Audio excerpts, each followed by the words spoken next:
a state of emergency at the Texas border. The mayor of El Paso making the declaration late Saturday. Our asylum seekers are not safe as we have hundreds and hundreds on the streets, and that's not the way we want to treat people.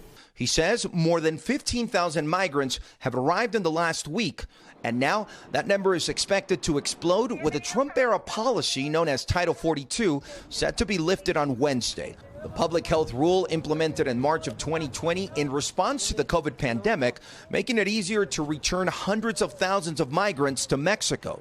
If the courts do not intervene and put a halt to the removal of Title 42, it's going to be total chaos. Officials say the number of migrants attempting to cross the border could more than double daily, but border towns are already strained. ¿Para dónde vas? Nueva York. Nueva York. He's waiting for transport so he can get to New York. Men, women, and children fleeing violence and poverty, seeking asylum at this makeshift camp in downtown El Paso. It's freezing temperatures overnight. We have children and babies who were sleeping in streets. So she says this entire sidewalk was full of people who slept there. Volunteers bringing clothing, food, and water. This is one of the parts of El Paso where the asylum seekers are sleeping on the ground. This person's even using a cardboard box to stay warm. They're also getting food and water in this area. It's right next to the bus station where some of these buses are being used for them to get to their destination.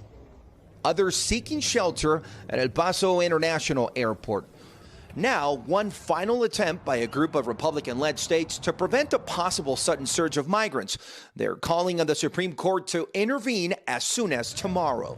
And Guad joins me now from El Paso. And Guad, the Mexican government, is it making things worse in a way for the U.S.?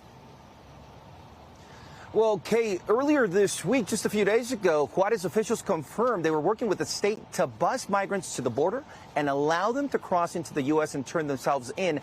That's how the surge began here just a few days ago. Kate?